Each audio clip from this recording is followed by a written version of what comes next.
Hello everyone, एक बार फिर से आप सभी का स्वागत है ब्रजेश साइंस अड्डा के एक और नई वीडियो के अंदर। आज मैं आपको बहुत ही इंपॉर्टेंट मॉडल पेपर को हल कराने वाला हूं और उसका पूरा सोल्यूशन बताने वाला हूं। तो इस वीडियो को लेकर अभी से लेकर अंत तक स्किप मत कीजिएगा, पूरा वीडियो वॉच कीजिएगा, तभी आपको ये पेपर समझ में आएगा।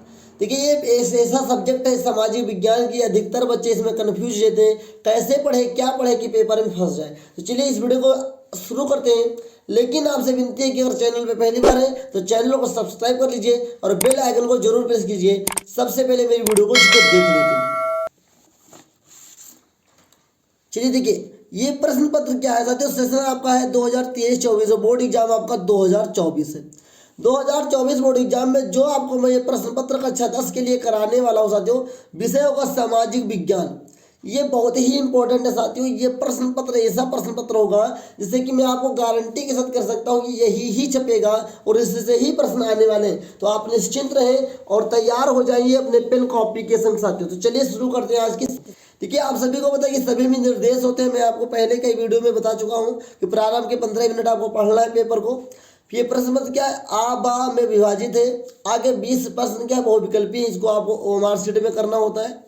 ओएमआर शीट में वही इरेजर आपको नहीं करना है, कटा नहीं करना चाहिए, वाइटर नहीं लगाना चाहिए। और खंडपा में 50 अंकों के इसमें वर्णनात्मक प्रश्न 1 और 2 देकर रखें। कुछ प्रश्न संबंधित है जो मानचित्र से है, उसको भी आपको मैं आज समझाने वाला हूँ। तो चलिए, दृष्टिबाधित के लिए भी इसमें कुछ व्यवस्थाएं होती हैं, उसको क्या होती है उसको भी मैं लास्ट तक बता ही दूंगा। तो चलिए आगे देखते हैं। खंड आप लोग हम लोग करेंगे जिसे हम लोग सेक्शन ए बोलते हैं साथियों इंग्लिश में। देखिए, बहुविकल्पीय प्रश्न में पहला प्रश्न आपका देखिए रखा है। इस प्रश्न में बहुत ही कुछ छुपा हुआ है। लिखा है, राष्ट्रवाद का उदय सर्वप्रथम किस देश में हुआ? Option number A Germany, option number B France, option number C Italy, option number D Britain. तो ऑप्शन नंबर बी आपका फ्रांस एकदम सही है साथियों। अगला देखिए क्या लिखा हुआ है। अगला लिखा है, ड्यूक मैटरनिक ने सामाजिक व्यवस्था का सबसे खतरनाक दुश्मन किसको माना है? तो ये ऑप्शन नंबर डी आपका सही है, जोसेफिक मेथसनी को माना है। फिर अगला है, सूती कपड़ा मिल की रूपरेखा किसने रखी? तो ये साथियों है रिचर्ड आर्कराइट ने। अगला प्रश्न है, 1928 से 1934 के बीच भारत में गेहूं की कीमत 50% तक गिर गई। इसका कारण था अंतर्राष्ट्रीय बाजार में कीमतों का गिरना। याद रखिए, अगर बाहरी स्तर में कभी भी कोई रेट गिर जाता है तो भारत में भी उसका किसानों का रेट गिर जाएगा। बिकने वालों का नहीं, खरीदने वालों का रेट आपको ऑटोमेटिक आपको गिरता हुआ मिलेगा। तो चलिए अगला प्रश्न आप सभी के समकक्ष होगा साथियों, लाइक कर दीजिए। अगला प्रश्न है 5वां नंबर लिखा है, 1448 ईस्वी में गुटेनबर्ग ने कौन सी पहली पुस्तक छापी? Option number A Jane Eyre, option number B Ramona, option number D Heart Cathedral, number D Bible number आपका सही होगा सभी। लिखा है, बेल्जियम में सामुदायिक सरकार का चुनाव कौन करता है? बताइए साथियों। ऑप्शन नंबर ए आपका एक ही भाषा बोलने वाले लोग। तो ऑप्शन नंबर ए आपका सही होगा, एक ही भाषा बोलने वाले लोग। ऑप्शन नंबर 7 आपको 8 इसके बाद देखिए, 7 के बाद 8 देखिए। लिखा है, निम्नलिखित में लैंगिक असमानता को बढ़ावा देने का कारण नहीं है। तो ये ऑप्शन नंबर सी साथियों, समाज का पितृ प्रधान होना ही सबसे बड़ी खतरनाक होती है हमारे असमानता को बढ़ावा देना। अगला लिखा है, सामुदायिक की समस्या प्रारंभ होती है। अब बताइए, सांप्रदायिक की समस्या प्रारंभ कब होगी? जब हमारे धर्म को एक ही राष्ट्र का आधार मान लिया जाए, धर्म को राष्ट्र से अलग कर दिया जाए, सभी धर्मों को समान रूप से मान लिया जाए, कुछ ही धर्मों को प्रधानता दी जाए। देखिए, जब किसी भी राष्ट्र में कुछ ही धर्मों को समानता या कुछ ही धर्मों को प्रधानता दी जाती है, तभी उसमें सांप्रदायिक समस्या प्रारंभ होती है साथियों। अगला लिखा है, निम्नलिखित में कौन सा संघ सूची का विषय नहीं है? तो ऑप्शन नंबर सी, शिक्षा हमारा संघ सूची का विषय नहीं है। अगला लिखा है, निम्नलिखित में से पंजाब में भूमि संकुचन का मुख्य कारण क्या है? तो साथियों अधिक सिंचाई है। पंजाब के अंदर भूमि संकुचन का जो मेन कारण है वो क्या साथियों? अधिक सिंचाई है। अगला प्रश्न आपका साथियों, निम्नलिखित को सुमेल करते हुए सही विकल्प का चयन कीजिए। चलिए मैं आपको बताता हूँ। तो देखिए, भांगड़ा नागल बांध है उस सतलुज पर है साथियों, हीराकुंड बांध जो है वो आपका साथियों महानदी पे है साथियों। सरदार सरोवर जो आपका है, सरदार सरोवर है साथियों आपका भागीरथी पे। और टिहरी बांध साथियों वो नहीं, गलत हो गया, सरदार सरोवर जो है वो आपका नर्मदा नदी पे है, टिहरी बांध ये आपका भागीरथी है। तो साथियों का आपका 3 से मिल गया, तो का 3, लेकिन यहाँ पे आपका खा क्या है 4 है, मतलब यही ऑप्शन नंबर 7 सही होगा। ऑप्शन नंबर सी, का 3, खा का 4, गा का 1 और घा का 2। कितना आसान है, लेकिन आपकी तैयारी बेहतर होगी तभी आप बेहतर कर पाएंगे इसके अंदर साथियों। चलिए अगला प्रश्न आप सभी के समकक्ष, क्वेश्चन नंबर 3 लिखा 13 लिखा हुआ है कि निम्नलिखित में से प्राथमिक क्षेत्र का क्रियात्मक नहीं है। देखिए यहाँ से समझिएगा, नहीं वाला सब मैं डेस करवा के रखा हूँ कि साथियों नहीं वाला अगर लड़के नहीं पढ़ते हैं, क्रियाकलाप है इसको पढ़ लिए, टिक लगा दिया, आपका नंबर कट जाएगा। तो ये गुण बनाना साथियों प्राथमिक क्षेत्र का क्रियाकलाप नहीं है साथियों। प्राथमिक क्षेत्र में होता है कृषि संबंधी काम। फिर लिखा सार्वजनिक एवं निजी क्षेत्र से कोई किस आधार पर वर्गीकृत नहीं किया गया है, सॉरी किया जाता है। क्वेश्चन को मैंने गलती से पढ़ा, फिर से सुनिएगा।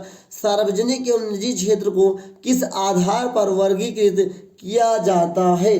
तो साथियों ऑप्शन नंबर सी से ये उद्यम का स्वामित्व। आगे लिखा है भू क्षरण से क्या तात्पर्य है। तो भू क्षरण का मतलब होता है साथियों भूमि का अनुपजाऊ होना, मतलब जिस भूमि में इसकी उपज कम होती है उसका मतलब वो भूमि क्या है, क्षरण हो गई है, उसकी उर्वरक क्षमता कम हो गई साथियों, उपज क्षमता। आगे लिखा है मगरमच्छ, गैंडा, काला हिरन किस जात में नहीं आते हैं। किस जात में नहीं आते ये टिक करना, किस जात में आते हैं ये नहीं टिक करना है, किस जात में नहीं आते इसको टिक करना है। तो देखिए ये लिखा सामान्य जात, संकटग्रस्त जात, आ एवं बा और उपरोक्त सभी। तो साथियों सामान्य जात में तो ये आ नहीं सकते साथियों, संकटग्रस्त जात है ये। मगरमच्छ आपके लिए खतरनाक है, गैंडा साथियों है, काला हिरन है, ये सब खतरनाक हैं, लेकिन सामान्य जात में नहीं आते हैं, तो इसको टिक हम लोग लगाएंगे साथियों। आगे देखिए क्वेश्चन नंबर 17 कह रहा है निम्नलिखित में से कौन सा व्यापार अवरोधों का लक्षण नहीं है साथियों। तो देखिएगा इसमें सरकार विदेश व्यापार को नियमित करने के लिए व्यापार अवरोधों का प्रयोग कर सकती है। जी नहीं, व्यापार को नहीं रोक सकती है, ऐसा कहा गया है साथियों। अगला देखिए लिखा है भूमिहीन ग्रामीण मजदूरों के लिए सबसे अधिक उपयुक्त विकास का लक्ष्य कौन सा है। भूमिहीन ग्रामीण मजदूरों के लिए सबसे अधिक उपयुक्त विकास का लक्ष्य क्या। देखिए गांव में जिसके पास जमीन नहीं हो तो भैया उपज का ज़्यादा समर्थन नहीं कर पाएगा, इसको हटा दो। उनके बच्चों का विदेश में पढ़ाया बसाया ये हो ही नहीं सकता। उपरोक्त में से कोई ये भी नहीं हो सकता। मजदूरी देना, अगर उन्हें अधिक मजदूरी मिल जाए तो ग्रामीण के मजदूरों का क्या होगा, विकास हो जाएगा। अगला देखिए लिखा हुआ है निम्नलिखित में से कौन सा परंपरागत ऊर्जा का स्रोत नहीं है। देखिए परंपरागत ऊर्जा का स्रोत कहते किसे हैं साथियों, तो परंपरागत ऊर्जा का स्रोत कहते हैं पेट्रोल वगैरह का, लेकिन इसमें साथियों कोयला देके रखा, भूतापीय ऊर्जा है, आभा है, तो उपरोक्त में से कोई नहीं। ऑप्शन नंबर डी सही होगा। अगला लिखा हुआ है साथियों वैश्वीकरण का बहुराष्ट्रीय कंपनियों के निवेश पर क्या प्रभाव पड़ता है। बहुराष्ट्रीय कंपनियों का निवेश में वृद्धि होता है, सही बात है। बहुराष्ट्रीय कंपनियों द्वारा भारत में विदेशी व्यापार को अधिकांश भाग पर नियंत्रण हुआ, ये भी सही है। बहुराष्ट्रीय कंपनियों के आगमन से लोगों की आर्थिक स्थिति सुदृढ़ हुई, ये भी सही है। उपरोक्त सभी सही है। तो अभी तक जो मैंने आपको कराया है ये ऑप्शन नंबर 20 तक, सॉरी ऑप्शन नंबर इसका डी सही था, क्वेश्चन नंबर 20 तक सभी इंपॉर्टेंट है। अब आपका खंड बाद चालू होने वाला है। इसमें क्या लिखा है, वर्णनात्मक नंबर 1 प्रश्न है साथियों। लिखा है उत्तर लगभग 80 शब्दों में दीजिए, 80 शब्द में देना है। पहला लिखा है प्रथम विश्व युद्ध के पश्चात होने वाली महामंदी के 2 कारण बताओ। ये प्रश्न आपके लिए बहुत इंपॉर्टेंट है साथियों। अगला प्रश्न क्या है ये भी मैं आपको दिखा दूं। सबसे खास बात क्या है साथियों, सबसे खास बात इस सवाल में इस बार हो गया है कि सब में अथवा करके देखा रखा है। सभी के पास जितने भी वर्णनात्मक प्रश्न होंगे सभी के पास अथवा करके देखे रखा है, तो जो इच्छा वो करिए। दूसरा सवाल है सत्ता की साझेदारी लोकतंत्र की आत्मा है, इस कथन की कारण सहित पुष्टि कीजिए। मतलब ये नहीं आता, इसको कर डालो। वर्तमान परिक्षेप में जात में राजनीति एवं राजनीति में जात कथन की व्याख्या कीजिए। चलिए तीसरा नंबर है आर्थिक विकास के लिए ऊर्जा का एक आधारभूत आवश्यकता है। इसके कोई दो कारण लिखिए। अगला क्या है, इसी का अथवा वाला है, परिवहन तथा संचार के साधन किसी भी देश की जीवन रेखा क्यों मानते हैं, दो कारण लिखिए। भैया अगर मेरे पास लिखने को आ जाए ना, इसको छोड़कर मैं इसी को लिखूंगा। अगर आपके पास आ जाए तो इसको कोशिश करके लिखिएगा, बहुत ही सिंपल है साथियों। अगला देखिए, इसमें 4 नंबर में, बहुराष्ट्रीय कंपनियां अपने उत्पाद की उत्पादन लागत कम बनाए रखने के लिए किस प्रकार का प्रबंध करते हैं, किन्हीं दो का उल्लेख कीजिए। अगला क्या, अच्छे बाजार के किन्हीं 2 लक्षणों का उल्लेख कीजिए। बहुत इंपॉर्टेंट क्वेश्चन मैं आपके लिए लेकर आया हूँ साथियों, इसको पूरा आप लोग तैयार कर लीजिए, बहुत इंपॉर्टेंट है। अगला है वर्णनात्मक प्रश्न 2, इसमें उत्तर लगभग 150 शब्दों में देना है, इसको भी विशेष ध्यान दें। शब्द सीमा भी आपको विशेष ध्यान रखना साथियों। छोटे प्रश्न में बड़ा आंसर नहीं देना है और बड़े क्वेश्चन में छोटे आंसर आपको नहीं देने हैं। अगला देखिए, क्वेश्चन नंबर 5 लिखा हुआ है, महात्मा गांधी ने असहयोग आंदोलन क्यों चलाया, किन्हीं 2 कारणों को लिखिए, इसे उन्होंने स्थगित क्यों कर दिया, इसको भी बताइए। या तो इसको लिख दिए, सत्याग्रह का क्या अर्थ है, महात्मा गांधी द्वारा चलाए जाने वाले किन्हीं 2 सत्याग्रह आंदोलनों का उल्लेख कीजिए। भैया बहुत आसान है, कर डालिएगा आप लोग। अगला 6 नंबर लिखा है, लोकतंत्र में राजनीतिक दलों की आवश्यकता क्यों पड़ती है, इनके किन्हीं 4 कार्यों का उल्लेख कीजिए। अगर इसको नहीं तो अथवा वाला कर डालो। लोकतंत्र उत्तरदायी, पारदर्शी एवं वैध शासन की व्यवस्था देता है, इस कथन की व्याख्या कीजिए। या तो 7 नंबर देखिए अगला, ये भूगोल से साथियों लिखा है, मृदा अपरदन का क्या अर्थ है, मृदा अपरदन की भूमि पर पड़ने वाले 2 प्रभावों का वर्णन कीजिए। या तो भारत में पाए जाने वाले मोटे अनाजों का उल्लेख कीजिए, इनकी पैदावार बढ़ाने के लिए क्या उपाय किए जा सकते हैं, किन्हीं 2 का उल्लेख कीजिए। अगला देखिए 8 नंबर आपके लिए बहुत इंपॉर्टेंट है, लिखा असंगठित क्षेत्र के श्रमिक सामाजिक भेदभाव के शिकार हैं, इसके 3 कारण लिखिए। इसका मतलब ये हुआ साथियों कि जो असंगठित क्षेत्र, मतलब जो सही से क्षेत्र बसे हुए नहीं है, विकसित नहीं है, उनकी जो श्रमिक है उनके सामाजिक भेदभाव हो रहा है, शिकार हो रहा है। इसका क्या कारण, इसके कारण आपको बताने हैं। अगला क्या है, मानव विकास सूचकांक क्या है, मानव विकास को नापने वाले प्रमुख अवयवों के वर्णन कीजिए। अभी तक जो आपके वर्णनात्मक प्रश्न थे बहुत ही इंपॉर्टेंट थे साथियों, जो मैंने आपको बता दिया।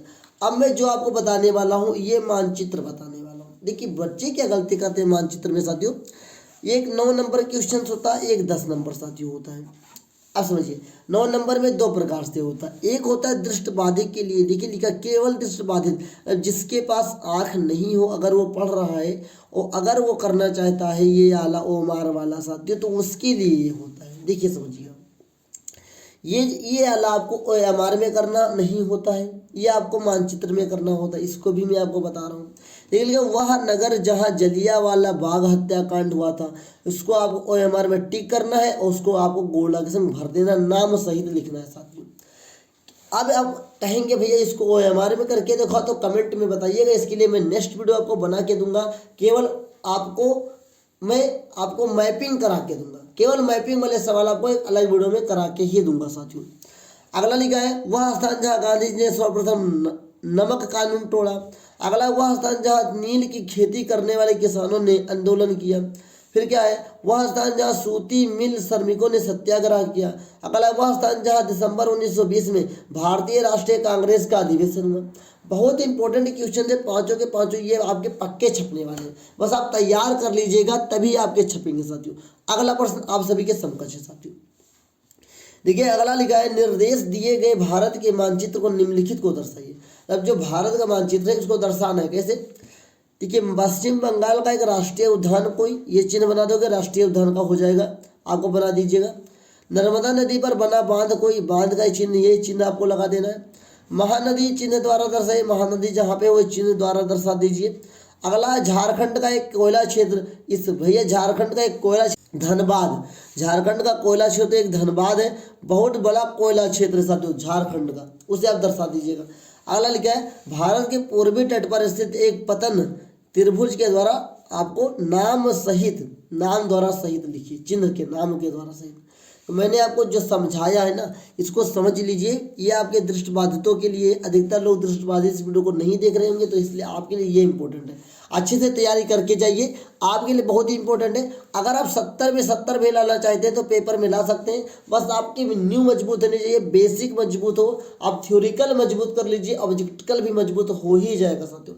आई होप आपको वीडियो अच्छी लगी होगी, वो दोस्तों तक शेयर कीजिएगा, लोगों को शेयर कर दीजिए, उन लोगों को जिसको लगता है कि पेपर बहुत कठिन है। मॉडल पेपर मैंने आपको बता दिया है, अच्छे से तैयारी कीजिए। मिलते हैं एक नेक्स्ट वीडियो में, तब तक के लिए अपना ध्यान रखिए, मस्त रहिए। जय हिंद, वंदे मातरम साथियों।